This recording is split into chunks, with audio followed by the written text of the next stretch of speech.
පද්ධතිය ආශ්‍රිත සමහර රෝගී තත්ත්වයන් තියෙනවා. අපිට ඒවා බෞද්ධ චිකිත්සක ප්‍රතිකාර ක්‍රම වලින්ම හොඳ කරගන්න වෙන.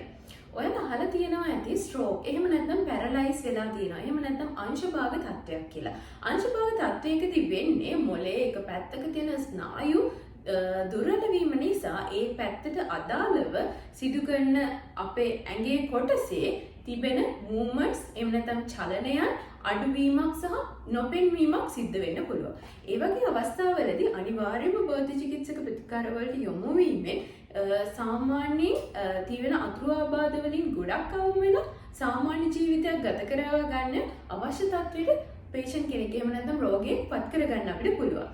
එහෙම නැත්නම් ඔයාලා අහලා තියෙනද පාකින්සන් කියලා රෝගී තත්ත්වයක්. ස්නායු පද්ධතියේ ආවේග සම්නයනයේ තියෙන වෙනස්කම් හින්දා මෙවැනි පාකින්සන් වගේ රෝගී තත්ත්වයක් ඇති වුණොත් ඒ වගේ තත්ත්වයක් කිනොත් වෙන හානිය අවම කරගන්න බෞද්ධ චිකිත්සක ප්‍රතිකාරවලදී සිදු කරන යම් ව්‍යායාම වලින් සහනයක් ලබා ගන්න පුළුවන්. සමහර වෙලාවට කුඩා ළමයින්ගේ උපතේදී සිදුවන ආබාධමය තත්ත්වයක් නිසා එන ස්නායු ප්‍රශ්න තියෙනවා නම් උදාහරණයක් විදිහට cerebral palsy, Erb's palsy සමහර වෙලාවට ඔයාලා මේ වචන අහලා ඇති. අන්න ඒ වගේ තත්ත්වවලදී මග හරවා ගන්න බෞද්ධ චිකිත්සක ප්‍රතිකාරවලට හැකියාවක් තියෙනවා.